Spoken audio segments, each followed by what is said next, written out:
All right, so the Gemara is on Daf Tzadi Aleph Amud Aleph. It starts Tan Rabbanon, 4 lines down the wide lines. Now, what's interesting is that this comes in. What's interesting is that this comes in the middle of a very fascinating Gemara, where the Gemara brings 18 different rayas from various psukim and other rayas mitzad svara, that there's such a thing as Tchias HaMesim. So this story comes in the middle of this Gemara. Now the reason why it comes up over here is because the Gemara just brought a raya from someone named Gvia ben Psisa. So he's mostly well known through this Gemara that we're going to see now. There's a medrash that people still to that say that the medrash refers to him as Gvia ben Kaisem. It was the same person. Gvia was there was a Gvia mi Beiksil, somebody else who's an Amira, who's probably at a later point in time. But it's just interesting to see and interesting to note, the personalities that we're dealing with here in the Gemara. So the previous Gemara, it says that he was bent over, and they tried to ask him questions, that Pikarsim back and forth, always tried to get their, they have their beliefs, we have our beliefs, they try to convince us of our beliefs, and they try to convince us of their beliefs, and obviously we don't go for that. And the Gemara brings a lot of the discussions and conversations that they had with the various Chachamim. So here the Gemara brings a Braisa, and it's very long. It goes just about to the bottom of the Amud. Obviously, Chelik is mostly a Gadatis. It's, the big Amudim. It take a very long time to work through them, even though the Gemaras are very Geshmak, still very time consuming. The Gemara goes like this: Tanu Rabbanon. Be'esrim v'arba benisan, on the 24th of Nisan, is Ietnatilo דימוסנאי מיהודה ומירושלים. So difficult words over here to translate, but on the 24th of Nisan, they change it here to Sivan. This is mentioned in Megillas Tainus, and in Megillas Tainus it goes by the months, and by the idea of Megillas Tainus is that there were different dates, different days. We're minor Yom Tovim, various different stories happen. It's fascinating to go through and see what to see what they're all about over the different kufas of Klal Yisrael. Especially the times of Tanam, the Tanam Shemin Atzadik, that kufa. Anyways, so on the 24th of Nisan, some have a different midrash. Right, 25th, but Al Kapanim, some point in Nisan, the date, I don't know that it really matters for the concept that the Gemara is going to discuss, but we could take, we'll just leave it, Kipshutai, just the way our Gemara reads on the 24th of Nisan, is Ietnatilo דימוסנאי מיהודה ומירושלים. There were people who wanted to go and be ma'arer and to stand up against the schus that Klal Yisrael has, that Klal Yisrael owned Eretz Yisrael, which is going to take us to many different places, but first and foremost, I think the first Rashi in Bereshis is where we're going to get, is where we should find ourselves. But let's first go through the Gemara and we'll see how that Rashi plays out over here. So Rashi says over here, דימוסנאי Oirin Balei Chamas. They were Balei Chamas, so he writes and Lita Chelik Yehuda V'Yerushalayim. They wanted to steal and own properties in Yehuda V'Yerushalayim. Yehuda V'Yerushalayim were different areas throughout Eretz Yisrael where different people were. Shabab b'nei Afrika Lodon and Yisrael Lefnei Alexandrus Maikden. The people from Africa also claimed that Eretz Yisrael was theirs. What's fascinating is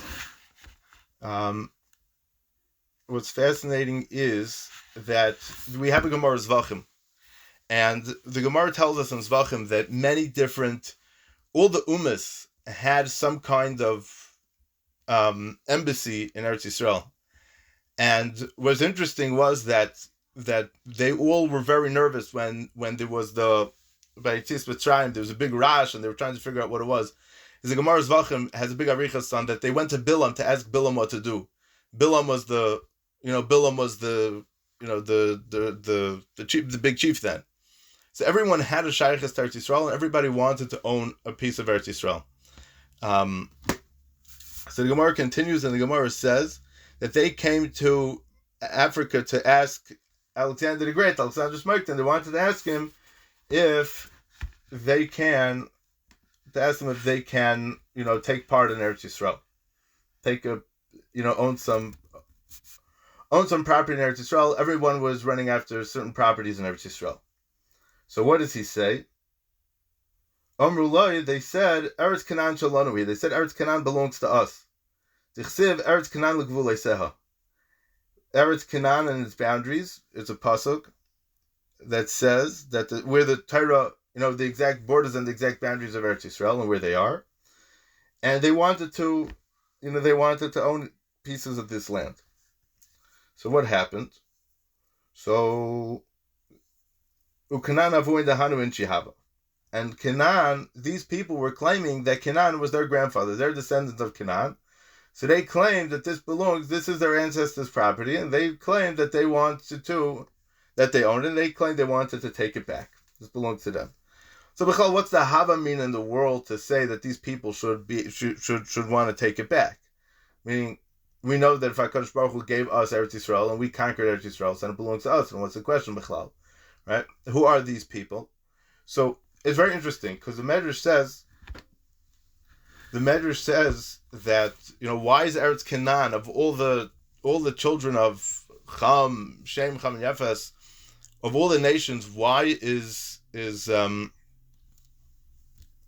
it called Canaan? It could have been anybody, right?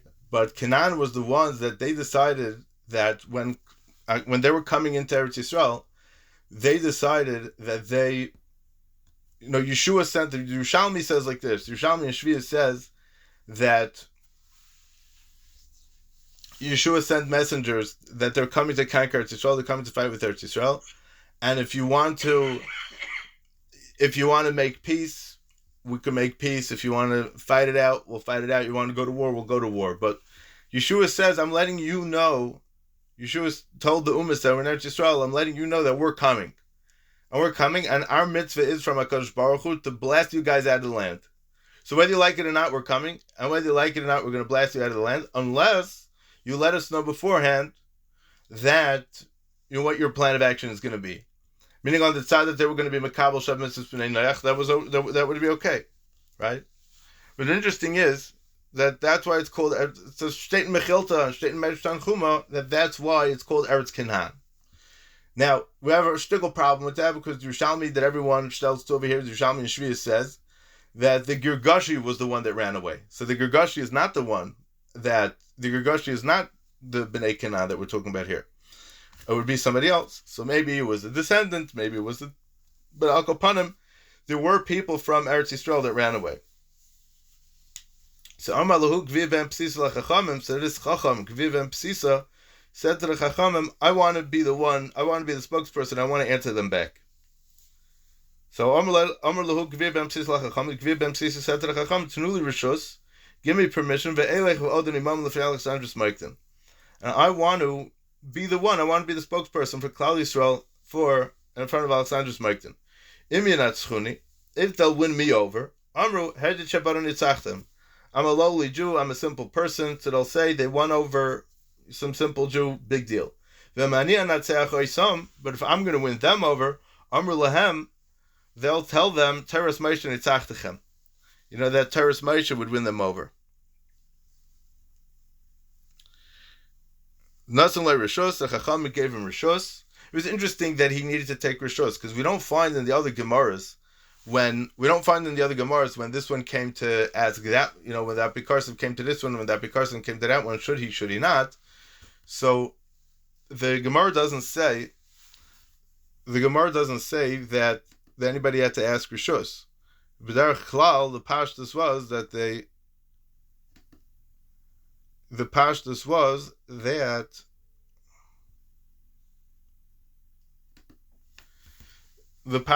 that you had a question, you had a debate, so you just went to debate with the other person. Why do you need to have Rishus?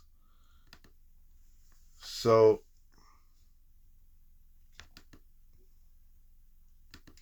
one second. So Zakti Gemara. So I don't know the terrors to that question, but I think because there were a lot of ramifications involved, mitzad the other ummas, because on the small tzad that he wasn't going to win, So then the Umas may have the Umas will think that they would have a right to take back Eretz Yisrael.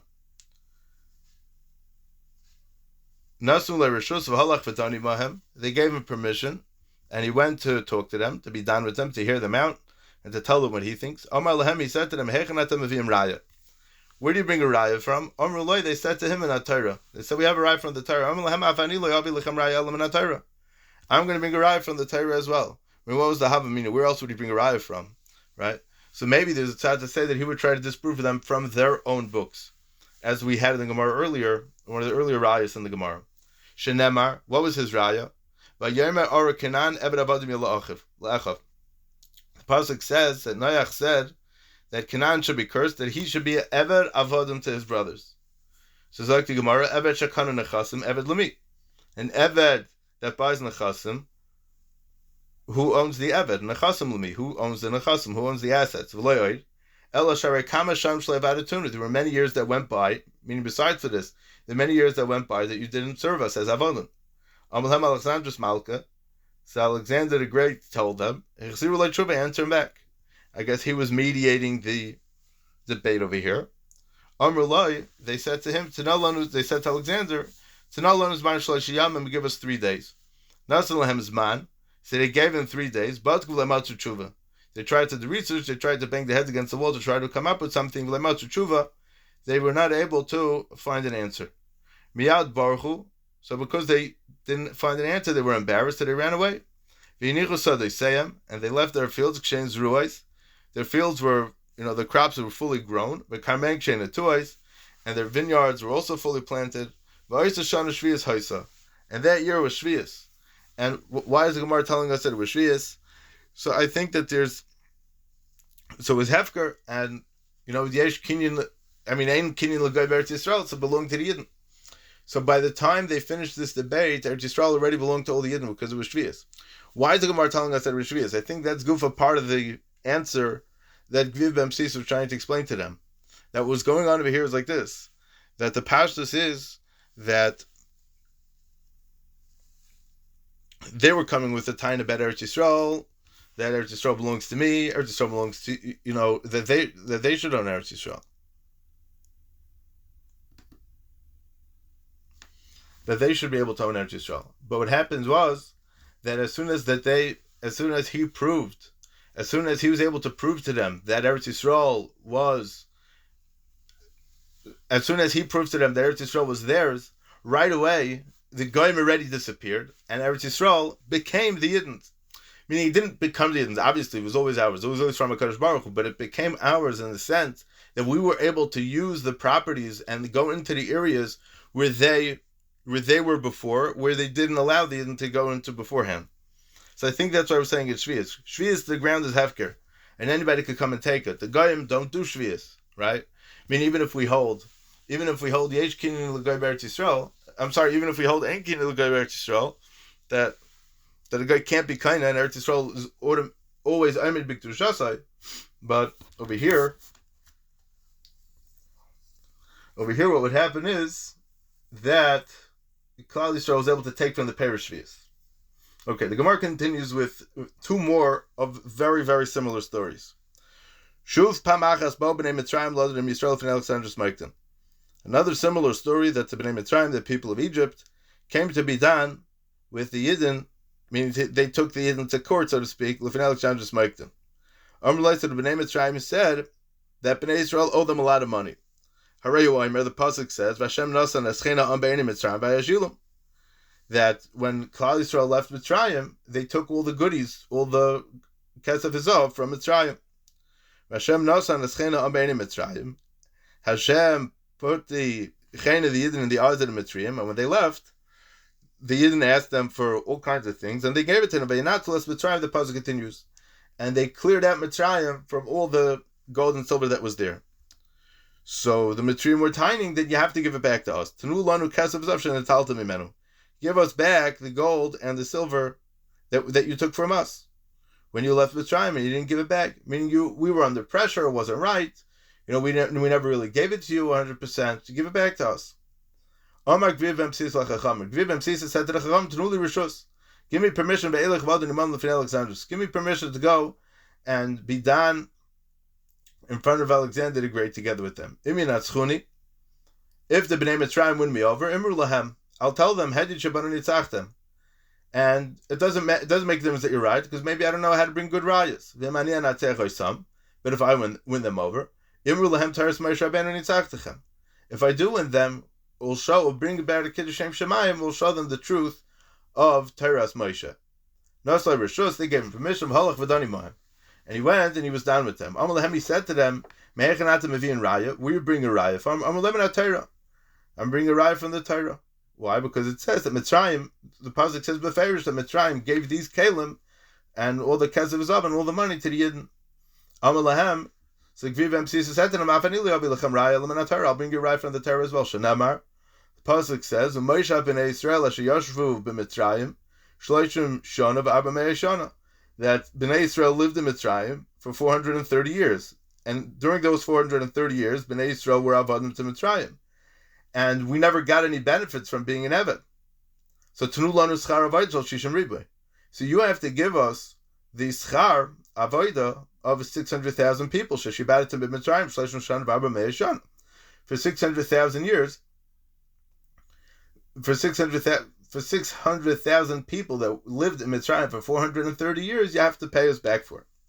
Amalem Alexander Smike did, Hachzirulai, give him back a response. Hachzirulai tshuva. Amalai Tanulan Uzman Shalashiyam, and give us 3 days. Nasalem Zman, they gave them 3 days. Badkulam Atsu tshuva, they did not find an answer. So the time of giving Psisam Yadi Nichu, so they say, Kshin Zuruais, the Kamem, Kshin Etuais, Ubaruchu V'aisa Shana Shvias Haisa. And that year was Shvias, and the Yidden were able to take their parents and ate them. Now the question is, since when is there Shvias in Mitzrayim? Right? Mitzrayim is not in Eretz Yisrael, so why should there be Shvias in Mitzrayim? So it could be that there were certain areas that the Mitzrayim owned in Eretz Yisrael that they were fighting about. But it could be, if I'm not mistaken, there are those that say that this part of Shvias wasn't, it's not part of this Gemara so much. But Al Kopanim, it's taka interesting, because think about it, the reality of it. Did Klal Yisrael ever get paid for being in Mitzrayim? I mean, it goes back to the Bris Ben Absarim. The Bris Ben Absarim was that HaKadosh Baruch Hu told Avram Avinu, the Gemara explains, that either he's going to get Gehenim, either the children are going to get Gehenim, or it's going to be Shibud Goliath. It's very interesting because Amalek was a descendant of Esav, right? Esav was fighting with Yaakov al Nachla Shnei Lamim, right? And Yaakov should have got everything in Elam Haba. Esav should have got everything in Elam Hazeh. And it's true. The fact that Esav saying to Yaakov and causes Yaakov to have a difficult time in Elam Hazeh is because Yaakov's real place is to Rasach HaKuk Al Kis Yakavit. His real place is not in this world. His real place is in the next world, in the Elam HaNitzchi, which was very much what Esav couldn't fathom. What Esav couldn't digest that to such a thing as Nitzchias. He was all against Nitzchias. But the concept is that Mitzrayim, it says by the Bris Ben Absarim, that they are going to go out with a great rechush. So they took everything. Now, technically speaking, that was the payment. That was taka the payment. There was Bizas Hayam, there was Bizas Mitzrayim. That was, in a certain oifin, the payment, like the Gemara at the beginning of Brachas, and Daf Tes explains, so the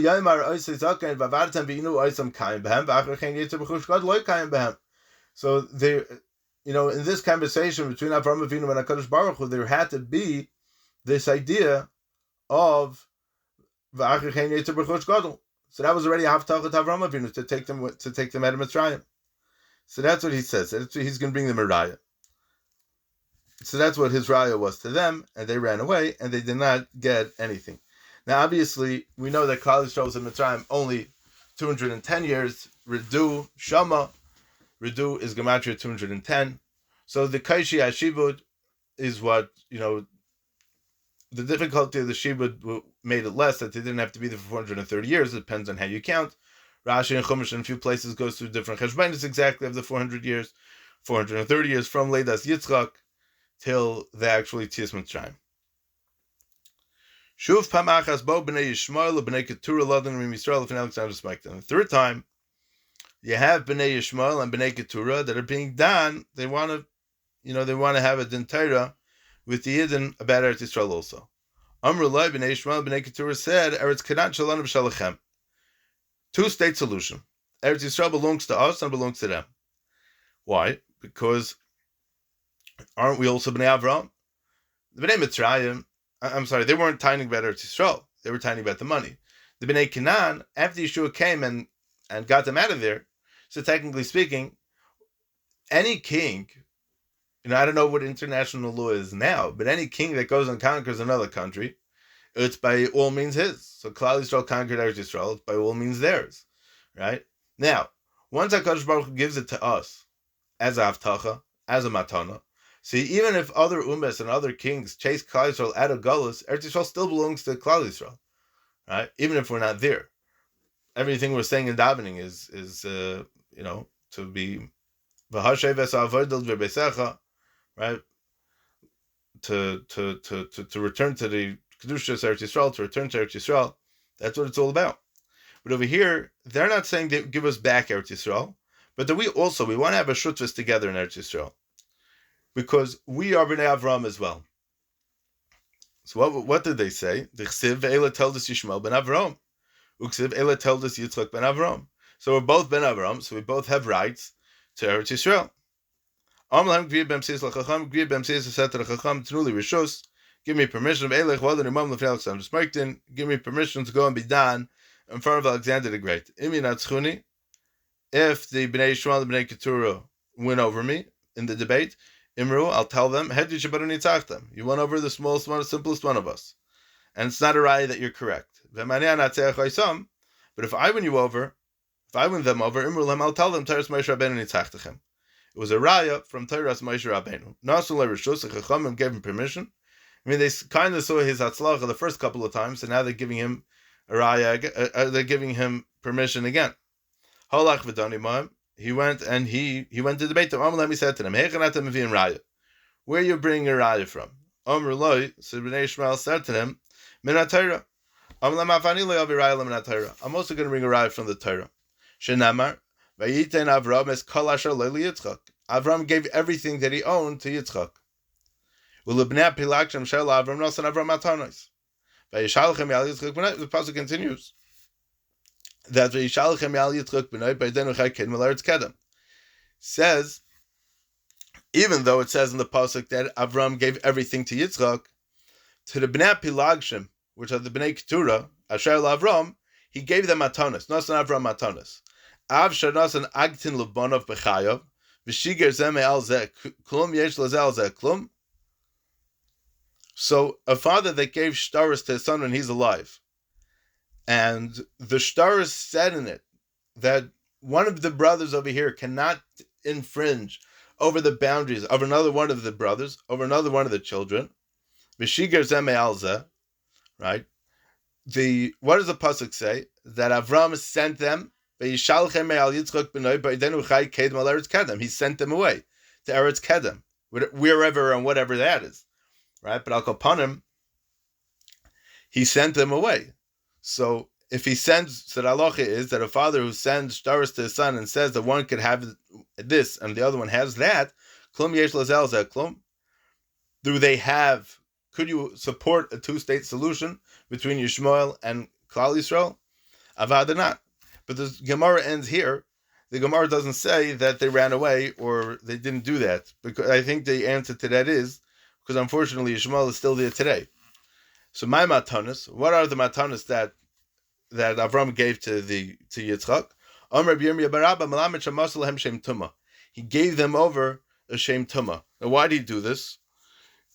Why did he give them a shem tumah? So it's a big question. The Mefarshim are very busy with it. There's many reasons for it. Yitzchak didn't really have a use for Shem Tumah because he was very busy with the Tzaddik Dusha, right? So the question was that how could it be that Avram gave them a Shem of Kishuv? So the Be'er Sheva, who's one of the basic Mefarshim on Perek Chelek over here, brings from Rabbi Yehuda Chosid that he taught them the Shem Tumah and he showed them how these inyonei tumah has no mamashus to it. So he was showing them how empty they really are, and how they really don't have, they don't really have much to offer. But again, in this third story, the Gemara does not say that, he won them over and they ran away. They didn't run anywhere. They're still there. So in the first story, there were people that weren't living in Eretz Yisrael. Second story wasn't about Eretz Yisrael. There was bad payments from Mitzrayim. The third story was about Eretz Yisrael, and these people are unfortunately still living in Eretz Yisrael, causing all kinds of horrific things to happen to Klal Yisrael. Ada Yom Hazeh. Let's go through some Rashis. דימוסנאי, Eirin Balei Chamas, people that are ma'orer, that are very strong, they want to take things against the Baalim as well. Shai right to litar chelik v'Miherushalayim. They wanted to own properties in Yehuda and in Yerushalayim. Shabo b'nei Africa lodon l'fnei Alexander Smekton. Megillas Tainus chashav lehu koloson yamim shenas v'nisim l'yisrael v'kavim yantiv. Megillas Tainus goes through a list of all the days that various nisim happened to Klal Yisrael or kaveh them to be a yantiv. Therefore, we're saying over here, because it is great miracle that happened, that they ran away. The fact that they debated wasn't a miracle. The fact that he won them in a debate wasn't a miracle either. He brought them a stark raya. But the Nakuda was that they ran, after the debate, they felt so defeated that they ran away. So that's why they were kaved as a yantiv. So what did they say? They said, Eretz Canaan l'gvulei seha. The l'hach ara kari Eretz Canaan. This piece of land is called Eretz Canaan. Va'atam yirashtem shalai kedin d'shalanuhu. You inherited it shalai kedin because it belongs to us. The Canaan avinu haya. It's our fathers. If it's our fathers, it belongs to us. It doesn't belong to you. So you have no business there. You can't own any land over there.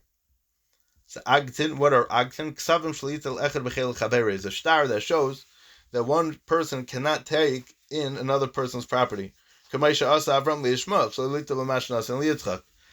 was very clear, and Avram was very clear what he gave to Yitzchak and what he gave to Yishmael. Yitzchak doesn't owe Yishmael anything, right? And Yishmael has his places, and Klal Yisrael has what they own. Shem Tumaz or Rashi's Kishuf and Maisa Shedim. He taught them about Kishuf and Maisa Shedim. So this is a very interesting thing. Bechlal, what's the lumdus over here? So I think for the next year, Mitzvah Shem, I want to go through a little more in depth about what's going on over here. But I just want to mention one thing that it says the following: the Kusim, which were a group of people who we met up with earlier in the parak in Chelek, they, for the most part, didn't follow Torah mitzvahs properly, and then later on it was discovered that they were Oived of a Zara in secret, and then it became not so secret. The story of Malachim, that the lions came, right? So Machlekes Tanam, are they considered like Yidden? Are they not considered like Yidden? But after they discovered that they were being Oived of a Zara on Har Grizim, B'dmus Yoina, so then everyone was masking that they are now considered goyim l'chol davar. But we have in the Mishnah in Demai is the fruit of Amoritz, and you need to take off meiser. That they didn't take off meiser. So if I buy food from Amoritz, I have to take off meiser, right? But what if somebody wants to leave his status of being an Amoritz to become a chaver, a person who takes meisers responsibly, right? So there's guidelines and steps of what he could do to change his status, to be mekabel in front of three chaverim, and other various halachas and anhagas that he has to be noyig in order to get the status of a chaver. What about a kusi? Is there any chance that we give a kusi to allow him back into becoming, allow him to become a non-kusi, means to become a more practicing Jew? So it's very interesting, because Masechta Kusim at the end, it says, Masechta Kusim is in the back of the Gemara V'Dazar, there's Shiv Masechta Ketanis, and this is one of them. So at the end of it there, it says that if they're mekabel on themselves to believe in Yerushalayim and to believe in Tchias HaMesim, so then we could be mekabel them as part of Klal Yisrael. I mean, if they had something against, their belief system went against believing in Yerushalayim as being anything chashuv, the same way that they were not maimin in Tchias HaMesim. Now, what's interesting is, I say, this whole Gemara that we're talking about here in Chelek, this whole 18 rayas that the Gemara brings to back up the raya that Tchias HaMesim is min Torah also leads into a discussion about Yerushalayim as well. Meaning that, we know that Adam Imakim Kaparos Nivra, right? And he was the Offer out of Allah for Tashav. Adam was created in the Malkum HaMizbeach, and he's going to go back into Offer when his time is up, right? And, Yerushalayim is the focal point of the Avodah, right? V'hashev, Yerushalayim Ercha Brachim Tashav, or Tivnei Yerushalayim, as the Sfardim say, right? Something like that, different nusach. Yeah, same idea. The Nakuda is that it's interesting because in the Animamins that we say, Yud Gimel Ikrim, there's nothing there about being Maimon Yerushalayim. The Torah Bashamayim and Moshe Rabbeinu and Mashiach and the Tchias HaMesim, but I think that it goes together, that it's going together hand in hand with Tchias HaMesim, because in order for Klal Yisrael Klal Yisrael has to be in Eretz Yisrael to do the avodah properly, to get the tikkun that we need 100%. It has to be done in Eretz Yisrael, and it won't be able to happen if we don't have Eretz Yisrael. And by us believing in something of Yerushalayim, it gives us all our tefillas. All our tefillas go through Yerushalayim, right? It's Tel Talpiyah, Tel Shakol Piyah Painim, right?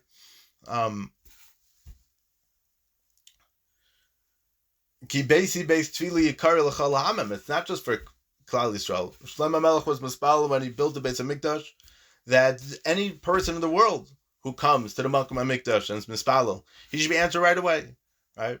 And the Yidden aren't necessarily answered right away, but the Goyim for sure are answered right away. That's what the pasuk says. But the point is, Al Kapanim, that Alexander the Great, he didn't stick up for the Goyim, he didn't stick up for the Yidden. It seems like he was the one that was, being in charge of this debate. And, we don't really know, as from this Gemara alone, we don't really know what his stance was, what his position was on this whole Maisa. But from the fact that he was, he was Malach B'Kippah, he was one of the most powerful people in history, and he had many encounters with various Yidden, Shimon HaTzadik, Gviv and Psisa, Alexander the Great didn't live too long, so this Gviv and Psisa was probably around the same time as Shimon HaTzadik, right? Because the Kufa where Alexander the Great tried to conquer the world was very short Kufa. So this Gviv and Psisa story had to have happened around the time of Shimon HaTzadik. Shimon HaTzadik, we know, was very old, right? He was a Kohen Gadol for at least 40 years, the Gemara tells us, right? So those 40 years were already longer than Alexander the Great's whole life. So he was already, he was already way ahead of it. He was much older. But Al Kapanim, it seems from the Gemara that Alexander the Great let them take it without a problem. He didn't tell them, the Jews defeated you and you ran away from your property. Oh, don't be afraid of the Jews. Go back and take your property back. No, he didn't tell them that. So he was nachas to the teretz, to the tshuva that Gviv Ben Psisa gave. See, he was very happy. It seems. We don't have it. It's not recorded in the Gemara. You want to know if in Josephus or in other places or in the other Greek or whatever writings it says other things about what Alexander the Great may have done, may have said. I don't know. Yesh makom la'ayin. But Al Kapanim, for our purposes, I think it's pashat that he let Klal Yisrael off. And it was very interesting also, one last nakuda before we close up, that the Kusim made a big fight with the Yidden, and it's also in Yidden exactly what the date was, also mentioned in Gilas Tainus. There is a girsa over there that says that it was Chav Daled Kislev, which would be the day before Hanukkah, and the Kusim wanted to destroy the Malkum HaMikdash, and it should become their place of Avodah. And that's when he met with Shimon HaTzadik, and he was so overcome by meeting with Shimon HaTzadik, he says, we're not letting the Kusim have anything, we're not letting them take control of Yerushalayim, and we're gonna go ahead with this. And they got rid of the Kusim, and there were kaveh that day for Yantif as well, because the Kusim weren't able to share the Yidden. All right, I think that's all for tonight. All right, take care. Good Tavach. I'll close this up. Shkoyach. Recording stopped.